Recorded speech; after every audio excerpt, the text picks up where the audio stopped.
K Shivakumar ಉತ್ಸವಕ್ಕೆ ಅಂತ ಹೋದಂತ ಸಂದರ್ಭದಲ್ಲಿ ಪೂಜೆಗೆ ಅಂತ ಹೋದಂತ ಸಂದರ್ಭದಲ್ಲಿ ಕರಗದಲ್ಲಿ ಯಾವ ರೀತಿ ಅಭಿಮಾನಿಗಳು ಸುತ್ತುವರೆದ್ರು, ಯಾವ ರೀತಿ ದರ್ಶನ್ ಬಗ್ಗೆ ಘೋಷಣೆಗಳನ್ನು ಹಾಕಿದ್ರು ಅದೆಲ್ಲದೂ ಕೂಡ ಗೊತ್ತಿರುವಂಥ ಸಂಗತಿ. ಅದಾದ ಮೇಲೆ ಕೆ ಶಿವಕುಮಾರ್ ಹೇಳಿದ್ರು, ಇಲ್ಲ ಇವತ್ತು ಬೆಳಗ್ಗೆ ನಾನು ಟೈಮ್ ಕೊಟ್ಟಿದ್ದೀನಿ, ಅವರ ಪತ್ನಿ ಕೂಡ ಬರ್ತಾ ಇದ್ದಾರೆ ಅಂತ. ಇವತ್ತು ಅವರ ಪತ್ನಿ ಭೇಟಿ ಮಾಡಿದ್ದಾರೆ. ಇದಾದ ಮೇಲೆ ಡಿ ಕೆ ಶಿವಕುಮಾರ್ ಮಾತಾಡಿದ್ರು. ದರ್ಶನ್ ಪತ್ನಿ ಮಗನ ಶಿಕ್ಷಣದ ಬಗ್ಗೆ ಚರ್ಚೆ ಮಾಡಿದರು. ಈ ಕೊಲೆ ಕೇಸ್ ಬಗ್ಗೆ ಚರ್ಚೆ ಆಗಿಲ್ಲ.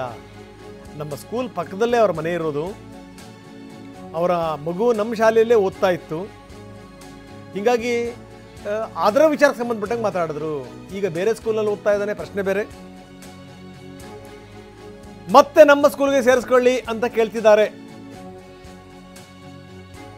ನಾನು ಪ್ರಾಂಶುಪಾಲರಿಗೆ ಹೇಳ್ತೀನಿ ಅಂತ ಕೂಡ ಹೇಳಿದ್ದೀನಿ ಅಂತ DCM ಹೇಳಿದರು. ಕೊಲೆ ವಿಚಾರಕ್ಕೆ ಸಂಬಂಧಪಟ್ಟಂಗೆ ಯಾವುದೇ ಮಾತುಕತೆ ಆಗಿಲ್ಲ ಅಂತ ಕೂಡ ಕೆ ಶಿವಕುಮಾರ್ ಹೇಳಿದ್ದಾರೆ. ಕೇಸ್ ವಿಚಾರ ಯಾವುದು ಚರ್ಚೆ ಆಗಿದೆ? ಅವರು ನನಗೆ ಕೇಸ್ ಏನೋ ಕೇಳಕ್ಕೆ ಬರ್ತಾ ಇದ್ದಾರೆ ಅಂತ ತಿಳ್ಕೊಂಡಿದ್ದೆ. ಅವರು ನನ್ನ ಹತ್ರ ಕೇಸು ಏನು ಬಗ್ಗೆ ಮಾತಾಡಲಿಲ್ಲ. ನಾನು ಆ ಕೇಸ್ ಬಗ್ಗೆ ಮಾತಾಡೋಂಥ ಸಂದರ್ಭ ಇಲ್ಲ. ಈಗ ಒಂದು ಹೆಣ್ಮಗಳು ನಮ್ಗೆ ಅನ್ಯಾಯ ಆಗಿದೆ ಅಂತ ಏನಾದ್ರು ಕೇಳಿದ್ರೆ ಖಂಡಿತ ನಾವು ನಮ್ಮ ಕೈಲಿ ಏನಾಗ್ತದೆ ಹೇಳ್ಬೋದಾಗಿತ್ತು. ನಾನು ಅವ್ರಿಗೂ ಹೇಳಿದ್ದೀನಿ, ನಮಗೇನು ಇದಕ್ಕೆ ಸಂಬಂಧ. ಯಾಕೆಂದರೆ ನಾವು ಪೊಲೀಸು ಯಾವುದೇ ಇನ್ವೆಸ್ಟಿಗೇಷನಲ್ಲಿ ನಾವು ಇಂಟರ್ಫಿಯರ್ ಆಗೋಕ್ಕೆ ಆಗ. ಇದು ಪೊಲೀಸ್ ಉಂಟು, ಕೋರ್ಟ್ ಈಗಾಗಲೇ ಮ್ಯಾಟ್ರು ಕೋರ್ಟಲ್ಲಿದೆ, ಜುಡಿಷಿಯಲ್ ಕಸ್ಟಡಿ ಅಂತ ಕೋರ್ಟ್ ಇದೆ. ನಾವು ಯಾವುದೋ ಪೊಲೀಸ್ ವಿಚಾರದಲ್ಲಿ ನಾವು ಇಂಟರ್ಫಿಯರ್ ಆಗಲೂಬಾರ್ದು, ಆಗೋದು ಒಳ್ಳೇದು ಇಲ್ಲ. ಬಟ್ ಅವ್ರಿಗೆ ಯಾರು ತಪ್ಪಿಸಿದ್ರೆ ಯಾರಿಗಾರು ಸಮಸ್ಯೆ ಐತೆ ಅಂದರೆ, ಯಾರಿಗಾರು ತೊಂದರೆ ಆಗಿತ್ತು ಅಂದರೆ ಅದಕ್ಕೆ ಕಾನೂನು ಇದೆ. ಕಾನೂನು ಚೌಕಟ್ಟಿನಲ್ಲಿ ಏನು ಬೇಕಾದ್ರೂ ಆಗ್ಬೋದು. ನೆನ್ನೆ ಆ ಹುಡುಗರುಗಳು ನನ್ನ ಮೇಲೆ ಗಲಾಟೆ ಮಾಡ್ತಿದ್ರು, ನೀವು ಡೇಟ್ ಕೊಡಲಿಲ್ಲ, ಟೈಮ್ ಕೊಡ್ತಾ ಇಲ್ಲ ಅಂತ. ನೆನ್ನೆ ರಾಮನಗರದಲ್ಲಿ ನನಗೆ ಭಾಷಣ ಮಾಡೋಕ್ಕೆ ಬಿಡ್ತಾ ಇರಲಿಲ್ಲ. ಆಯಿತು ತಡೀರೋ, ಸ್ವಲ್ಪ ಎಲ್ಲ ನ್ಯಾಯ ಕೊಡ್ಸೋಣ ಅಂತ ಹೇಳಿ ಅವ್ರಿಗೆ ಸಮಾಧಾನ ಹೇಳಿದ್ದೆ. ಇವತ್ತು ಭೇಟಿ ಮಾಡ್ತೀನಿ ನಡೀರಿ ಅಂತ ಅಂದ್ಬಿಟ್ಟು ಒಂದು 15 ನಿಮಿಷ ಕೂಗ್ತಿದ್ರು ಅವರೆಲ್ಲ ಹುಡುಗರುಗಳು. ಏನು ಮಾಡ್ತೀರಿ, ನಮ್ಮ ಕ್ಷೇತ್ರದ ಹುಡುಗರುಗಳು ಅಭಿಮಾನಿಗಳಂತ ಕಾಣ್ತದೆ. ನನಗೆ ಗೊತ್ತಿಲ್ಲ ನಾನು ಯಾವ ಬಾಸ್ ಅಂತ ನಾನೇ ನೋಡ್ತಾ ಇದ್ದೀನಿ. ಬಾಸ್ ನಮ್ಮ ಹಳ್ಳಿಗಳ ಕಡೆನೂ ಬಾಸ್ ಅಂತ ಅನ್ಕೊಂಡು ನೋಡಿದ್ರೆ ಈ ಒಂದು ಫೋಟೋ ಹಿಡ್ಕೊಂಡಿದ್ರು. ಇಲ್ಲಿ ಪಾಪ ಅದು ನಮಗೆ ಅದು ಏನೇ ಸಮಸ್ಯೆ ಇದೆಯೋ ಅದು ನನಗೆ ಇಂಟರ್ಫಿಯರ್ ಆಗಕ್ಕೆ ಇಷ್ಟ ಇಲ್ಲ. ನಾನು ಐ ಡೋಂಟ್ ವಾಂಟ್ ಟು ಇಂಟರ್ವ್ಯೂನ್. ನಾನು ಪೊಲೀಸ್ ವಿಚಾರದಲ್ಲಿ ಇಂಟರ್ವ್ಯೂನ್ ಆಗೋಕ್ಕೆ ನಾನು ತಯಾರಿಲ್ಲ. ಪಾಪ ಮಗುಗೆ ಏನಾದ್ರು ನನಗೆ ಸಹಾಯ ಮಾಡೋಕ್ಕಾದ್ರೆ ನಮ್ಮ ಪ್ರಿನ್ಸಿಪಾಲ್ಗೆ ಹೇಳ್ತೀನಿ, ಹೋಗಿ ಅವರು ತಾಯಿ ಮಗ ಇಬ್ಬರು ಹೋಗಿ ಭೇಟಿ ಮಾಡಿ. ನಾನಲ್ಲಿ ಭೇಟಿ ಮಾಡೋಕ್ಕಾಗಲ್ಲ, ಹಂಗೆಲ್ಲ ಎಲ್ಲ ಕಡೆನೂ ಭೇಟಿ ಮಾಡೋಕ್ಕಾಗಲ್ಲ ಅಂತೇಳಿ ನಾನು ಭೇಟಿ ಮಾಡೋಕ್ಕೆ ಒಪ್ಪಲಿಲ್ಲ. ಆಮೇಲೆ ನಾಳೆ ಮನೇಲಿ ಬೇಕಾದ್ರೆ ಬರ್ತೀನಮ್ಮ, ಬನ್ನಿ ಟೈಮ್ ಕೊಡ್ತೀನಿ ಭೇಟಿ ಮಾಡಿ ಅಂತ ಹೇಳಿದೆ. ಸೊ ಇವತ್ತು ಟೈಮ್ ಕೊಟ್ಟಿದ್ದೆ. ಪಾಪ ಅವರ ಮಗು ನಮ್ಮ ಸ್ಕೂಲಲ್ಲೇ ನಾನು ಹಿಂದೆ ಸೀಟ್ ಕೊಟ್ಟಿದ್ದೆ. ಅವ್ರ ಮಗುಗೆ ನಮ್ಮ ಸ್ಕೂಲಲ್ಲೇ ಓದ್ತಾ ಇತ್ತು. ಈಗೇನೋ ಆ ಮಗುನ ಬಿಡಿಸ್ಬಿಟ್ಟು ಬೇರೆ ಸ್ಕೂಲ್ ಸೇರಿಸಿದಾರಂತೆ. ಈಗ ವಾಪಸ್ ತಿರ್ಗಾ ನಮ್ಮ ಸ್ಕೂಲೇ ಸೇರಿಸ್ಬೇಕು. ಇನ್ನು 15 ನಿಮಿಷ ವಾಪಸ್ಸು ನಮ್ಮ ಸ್ಕೂಲ್ಗೆ ಸೇರಿಸ್ಬೇಕು ಅಂತ.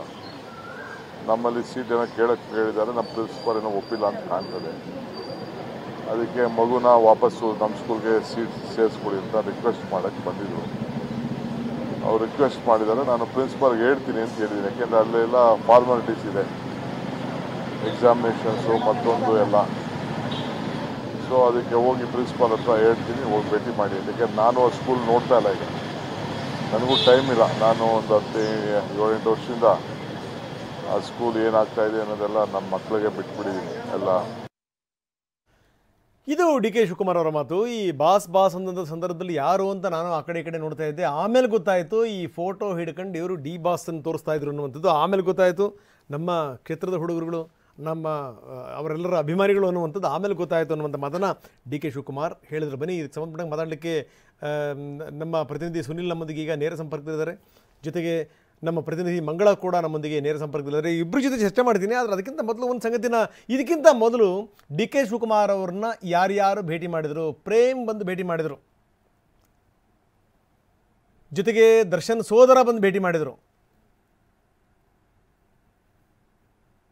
ಆಮೇಲೆ ದರ್ಶನ್ ಅವರ ಪತ್ನಿ ಬಂದು ಭೇಟಿ ಮಾಡಿದರು.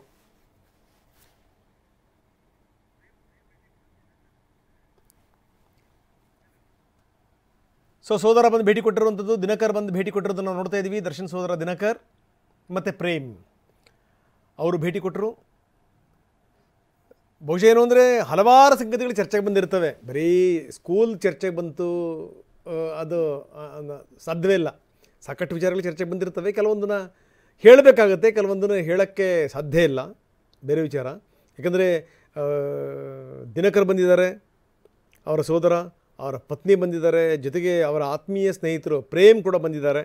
ಸೊ ಇಂಥ ಸಂದರ್ಭದಲ್ಲಿ ಸುಮ್ಮನೆ ಬಂದೇನೋ ಚರ್ಚೆ ಮಾಡ್ಕೊಂಡು ಹೋದರು ಅಂತ ಹೇಳಲಿಕ್ಕೆ ಸಾಧ್ಯವಿಲ್ಲ. ಯಾಕಂದರೆ ಈಗಿನ ವಿಚಾರ ಗೊತ್ತಿದೆ ಏನೇನು ನಡೀತಾ ಇದೆ ಅನ್ನುವಂಥದ್ದು. ಬನ್ನಿ ಇದೆಲ್ಲ ಮುಗಿಸ್ಕೊಂಡು ಬಂದಾದ್ಮೇಲಿಂದ ಪ್ರೇಮ್ ಮಾತಾಡಿದ್ರು, ಏನು ಹೇಳಿದ್ರು ನೋಡೋಣ.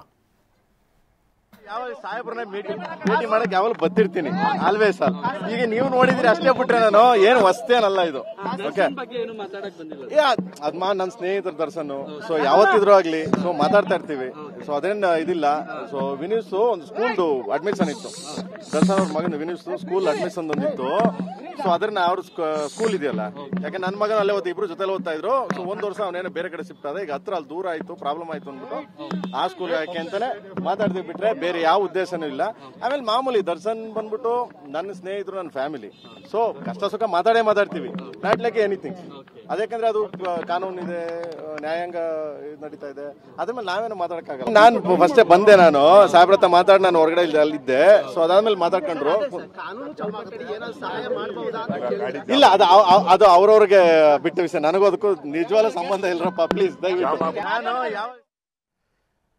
ಸೊ ಇದು ಸಂಗತಿ. ಬನ್ನಿ ನಮ್ಮ ಪ್ರತಿನಿಧಿ ಸುನಿಲ್ ನಮ್ಮದಿಗೆ ಈಗ ನೇರ ಸಂಪರ್ಕದಲ್ಲಿದ್ದಾರೆ. ಸುನಿಲ್, ನಾವು ನೋಡ್ತಾ ಇದ್ದೀವಿ ನಿನ್ನೆ ನಡೆದಂಥ ಘಟನಾವಳಿಗಳು, ಅದಾದಮೇಲೆ ಕರಗಕ್ಕೆ ಹೋದಂಥ ಸಂದರ್ಭದಲ್ಲಿ ಅಭಿಮಾನಿಗಳು ಘೋಷಣೆಗಳನ್ನು ಹಾಕಿದ್ದು, ಅಭಿಮಾನಿಗಳು ಘೋಷಣೆ ಹಾಕಿದಂಥ ಸಂದರ್ಭದಲ್ಲೇ ಡಿ ಕೆ ಶಿವಕುಮಾರ್ ಒಂದು ವಾಗ್ದಾನ ಕೊಟ್ಟಿದ್ದರು, ನಾನು ಬರೋಕ್ಕೆ ಹೇಳಿ ನಾಳೆ ನಾನು ಮಾತಾಡ್ತೀನಿ, ಏನಾದರೂ ತಪ್ಪಿಲ್ಲ ಅಂತಂದರೆ ಖಂಡಿತವಾಗಲೂ ಅವ್ರನ್ನ ಬೆಂಬಲಿಸೋಣ ಅನ್ನುವಂಥ ಮಾತನ್ನು ಕೂಡ ಅವ್ರು ಹೇಳಿರುವಂಥದ್ದು. ಎಲ್ಲ ಒಂದು ಕಡೆಗೆ ಅಭಿಮಾನಿಗಳಿಗೂ ಕುತೂಹಲ ಇತ್ತು, ನಿರೀಕ್ಷೆ ಇತ್ತು, ಬಂದು ಇವತ್ತು ಮಾತಾಡಿದ್ದಾರೆ ಅಂತ. ಆದರೆ ಡಿ ಕೆ ಶಿವಕುಮಾರ್ ಅವರು ಮಾತು ಕೇಳಿದಂಥ ಸಂದರ್ಭದಲ್ಲಿ ಯಾಕೋ ನೀರಸವಾಗಿ ಮಾತಾಡಿದರು. ಅಂದರೆ ಇಲ್ಲ, ಅವರ ಮಗನ ವಿಚಾರಕ್ಕೆ ಬಂದಿದ್ದು, ಈ ಕೊಲೆಗಿಲೆ ವಿಚಾರಕ್ಕೆ ಸಂಬಂಧಪಟ್ಟಂಗೆ ಚರ್ಚೆನೇ ಆಗಿಲ್ಲ ಅನ್ನುವಂಥ ಧಾಟಿನಲ್ಲಿ ಡಿ ಕೆ ಶಿವಕುಮಾರ್ ಮಾತಾಡಿರುವಂಥದ್ದು. ಜೊತೆಗೆ ಪ್ರೇಮ್ ಕೂಡ ಭೇಟಿ ಕೊಟ್ಟು ಮಾತಾಡಿದ್ದಾರೆ, ಜೊತೆಗೆ ದಿನಕರ್ ಕೂಡ ಮಾತಾಡಿದ್ದಾರೆ. ಏನೇನು ನಡೆದಿದೆ ಸುನಿಲ್? ರಂಗನಾಥ್, ಪ್ರಮುಖವಾಗಿ ರೇಣುಕಾಸ್ವಾಮಿ ಕೊಲೆ ಪ್ರಕರಣಕ್ಕೆ ಸಂಬಂಧಪಟ್ಟಂತೆ ಈಗಾಗಲೇ ನಟ ದರ್ಶನ್ ಮತ್ತು ಅವರ ಗ್ಯಾಂಗ್ ಈಗಾಗಲೇ ಜೈಲು ಸೇರಿ 1 ತಿಂಗಳಾಯಿತು. ಇದರ ಬೆನ್ನಲ್ಲೇ ನಿನ್ನೆ ಡಿ ಕೆ ಶಿವಕುಮಾರ್ ಅವರು ರಾಮನಗರದಲ್ಲಿ ಒಂದು ಕಾರ್ಯಕ್ರಮದಲ್ಲಿ ಭಾಗಿಯಾಗುವಂಥ ಸಂದರ್ಭದಲ್ಲಿ ದರ್ಶನ್ ಫೋಟೋ ಹಿಡಿದು ಡಿ ಬಾಸ್ ಅಂತ ಘೋಷಣೆ ಕೂಗ್ತಾರೆ. ಆ ಒಂದು ಸಂದರ್ಭದಲ್ಲಿ ಡಿ ಕೆ ಶಿವಕುಮಾರ್ ಅವರು ಹೇಳ್ತಾರೆ, ಅವರ ಪತ್ನಿಗೆ ನಾನು ನಾಳೆ ಬರಲಿಕ್ಕೆ ಭೇಟಿಗೆ ಅವಕಾಶ ಕೊಟ್ಟಿದ್ದೀನಿ, ಕಾನೂನು ಚೌಕಟ್ಟಿನಲ್ಲಿ ಏನು ಅನುಕೂಲ ಮಾಡಲಿಕ್ಕಾಗುತ್ತೆ ಅಂದರೆ ಯಾರು ತಾವೇನಾದ್ರು ತಪ್ಪು ಮಾಡಲಿಲ್ಲ ಅಂದರೆ ತಪ್ಪಿತಸ್ಥರಿಗೆ ಶಿಕ್ಷೆ ಕೊಡುವಂಥ ಕೆಲಸ ಮಾಡಲ್ಲ, ಅವರನ್ನು ಅನುಕೂಲ ಮಾಡುವಂಥ ಕೆಲಸ ಮಾಡ್ತೀವಿ ಅಂತ ಒಂದು ಮಾತನ್ನು ಕೂಡ ಹೇಳಿದರು. ಅದರ ಬೆನ್ನಲ್ಲೇ ಇವತ್ತು ಡಿ ಕೆ ಶಿವಕುಮಾರ್ ಅವ್ರನ್ನ ನಟ ದರ್ಶನ್ ಅವರ ಪತ್ನಿ ಕೂಡ ಭೇಟಿಯಾಗಿದ್ದಾರೆ. ಪತ್ನಿಯ ಜೊತೆಗೆ ದರ್ಶನ್ ಅವರ ಸಹೋದರ ಭೇಟಿಯಾಗಿದ್ದಾರೆ, ನಿರ್ದೇಶಕ ಪ್ರೇಮ್ ಕೂಡ ಭೇಟಿಯಾಗಿದ್ದಾರೆ. ಈ ಒಂದು ಭೇಟಿ ಸಾಕಷ್ಟು ಕುತೂಹಲವನ್ನು ಕೂಡ ಮೂಡಿಸಿರುವಂತು. ಸುಮಾರು ಹೊತ್ತು ಡಿ ಕೆ ಶಿವಕುಮಾರ್ ಅವ್ರ ಜೊತೆ ಇವರೆಲ್ಲರೂ ಕೂಡ ಮಾತುಕತೆ ನಡೆಸಿದ್ದಾರೆ. ಆದರೆ ಡಿ ಕೆ ಶಿವಕುಮಾರ್ ಏನು ಹೇಳೋದಂದ್ರೆ, ದರ್ಶನ್ ಅವರ ಪುತ್ರನ ಶಾಲೆಯ ವಿಚಾರವಾಗಿ, ಸ್ಕೂಲ್ ವಿಚಾರವಾಗಿ ಮಾತುಕತೆ ನಡೆಸಿದ್ದಾರೆ, ಬೇರೆ ಏನು ಮಾತಾಡಿಲ್ಲ ಅಂತೇಳಿ. ಆದರೆ ಈ ಒಂದು ಮೂವರು ಭೇಟಿಯಾಗಿರೋದು ಸಾಕಷ್ಟು ಒಂದಷ್ಟು ಕುತೂಹಲ ಕೂಡ ಎಡೆ ಮಾಡಿಕೊಟ್ಟಿರೋದು. ನೀವು ಆಗಲೇ ಹೇಳ್ದಂಗೆ ಕೇವಲ ಶಾಲೆಯ ವಿಚಾರವನ್ನಷ್ಟೇ ಮಾತಾಡಿರಲ್ಲ. ಯಾಕೆಂದ್ರೆ ಈ ಒಂದು ಸಂದರ್ಭದಲ್ಲಿ ಬರೀ ಶಾಲೆಯ ವಿಚಾರ ಮಾತಾಡಲಿಕ್ಕೆ ಮೂವರು ಬಂದು ಭೇಟಿಯಾಗಿರಲ್ಲ, ಬೇರೆ ಬೇರೆ ವಿಚಾರಗಳು ಕೂಡ ಚರ್ಚೆ ಆಗಿದೆ. ಒಂದಷ್ಟು ಮಾಹಿತಿಗಳ ಪ್ರಕಾರ ಈಗಾಗಲೇ ವಿಜಯಲಕ್ಷ್ಮಿ ಅವರು ಈಗ ಡಿ ಕೆ ಶಿವಕುಮಾರ್ ಅವರ ಬಳಿ ಒಂದು ಮನವಿಯನ್ನು ಕೂಡ ಮಾಡಿದ್ದಾರೆ ಅನ್ನೋ ಮಾಹಿತಿ ಲಭ್ಯವಾಗಿದೆ. ನಾವು ಈಗ ಸಂಕಷ್ಟದ ಕಾಲದಲ್ಲಿದ್ದೀವಿ, ಕಷ್ಟದ ಕಾಲದಲ್ಲಿದ್ದೀವಿ, ಕಾನೂನು ಚೌಕಟ್ಟಿನಲ್ಲಿ ಏನಾದರೂ ನಮಗೆ ಸಹಾಯ ಮಾಡಲಿಕ್ಕಾಗತ್ತಾ, ಆ ಒಂದು ಸಹಾಯವನ್ನು ಮಾಡಿ ಅನ್ನೋದು ಮನವಿಯನ್ನು ಕೂಡ ಮಾಡಿದ್ದಾರೆ ಅನ್ನೋ ಮಾಹಿತಿ ಕೂಡ ಲಭ್ಯವಾಗಿದೆ. ಯಾಕೆಂದರೆ ಇನ್ನೊಂದು ಕಡೆ ಈಗಾಗಲೇ ದರ್ಶನ್ ಜೈಲು ಸೇರಿ 1 ತಿಂಗಳಾಯಿತು. ಹಾಗಾಗಿ ಅವರ ಭೇಟಿ ವಿಚಾರಗಳಾಗುವುದು, ಬೇರೆ ಬೇರೆ ಒಂದು ವಿಚಾರಗಳ ಆರೋಗ್ಯ ಸಮಸ್ಯೆ ಕೂಡ ಅವರಿಗಿದೆ ಅನ್ನೋ ಮಾಹಿತಿ ಕೂಡ ಲಭ್ಯವಾಗಿದೆ. ಮನೆ ಊಟವನ್ನು ಕೂಡ ಕೇಳಿದ್ರು.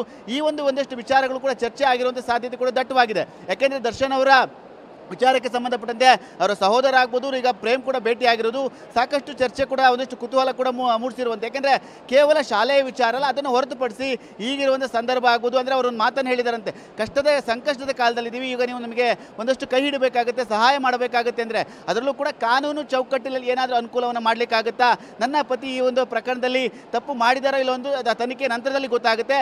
ಆದರೆ ಸದ್ಯದ ಸಮಯದಲ್ಲಿ ಕಾನೂನಾತ್ಮಕವಾಗಿ ಏನಾದರೂ ಒಂದು ಕಾನೂನು ಚೌಕಟ್ಟಿನಲ್ಲಿ ಸಹಾಯ ಮಾಡಿ ಅನ್ನೋ ಮನವಿಯನ್ನು ಮಾಡಿದ್ದಾರೆ ಅನ್ನೋ ಮಾಹಿತಿ ಕೂಡ ಲಭ್ಯವಾಗಿದೆ. ಯಾಕೆಂದರೆ ಡಿ ಕೆ ಶಿವಕುಮಾರ್ ಅವರು ನೀವು ಆಗಲೇ ಹೇಳ್ದಂಗೆ ಒಂದು ರೀತಿ ಬೇಸರದಲ್ಲಿ ನೀರಸವಾಗಿ ಒಂದು ಮಾತನ್ನು ಕೂಡ ಹೇಳ್ತಾ ಇದ್ರು. ಅವೆಲ್ಲವನ್ನು ಕೂಡ ಗಮನಿಸ್ತಾ ಇದ್ರೆ ಎಲ್ಲ ವಿಚಾರಗಳು ಚರ್ಚೆ ಆಗಿರುವಂಥ ಸಾಧ್ಯತೆ ಕೂಡ ದಟ್ಟವಾಗಿದೆ. ಯಾಕೆಂದರೆ ಸುಮಾರು ಹೊತ್ತು, ಅಂದರೆ ಸುಮಾರು ಒಂದು 20-25 ನಿಮಿಷ ಕಾಲ ಒಂದು ಮಾತುಕತೆ ನಡೆಸಿದ್ದಾರೆ ಅನ್ನೋ ಮಾಹಿತಿ ಇದೆ. ಆ ಒಂದು ಸಂದರ್ಭದಲ್ಲಿ ಸಹೋದರ ಬಂದಿರೋದಾಗ್ಬೋದು, ಪ್ರೇಮ್ ಬಂದಿರೋರಾಗ್ಬೋದು, ಇವು ಮೂವರು ಸೇರಿ ಮಾತುಕತೆ ನಡೆಸಿರೋದು ಒಂದಷ್ಟು ಕುತೂಹಲ ಕೂಡ ಮೂಡಿಸಿರುವಂಥದ್ದು ರಂಗನಾಥ್. ಓಕೆ ಓಕೆ ಹಾಗೆ ನೀವು ಸಂಪರ್ಕದಲ್ಲಿ ಜೊತೆಗೆ ಇನ್ನಷ್ಟು ನಾನು ಮಾತಾಡ್ತೀನಿ. ಜೊತೆಗೇನು ಅಂದರೆ ಹಲವಾರು ಸಿನಿಮಾಗಳು ಸಾಲುಗಟ್ಟಿ ನಿಂತಿವೆ. ಪ್ರೇಮ್ ಇವತ್ತು ಭೇಟಿ ಮಾಡಿದ್ರಲ್ಲ, ಪ್ರೇಮ್ ಅವ್ರದ್ದು ಕೂಡ ಒಂದು ಸಿನಿಮಾ ಇದೆ.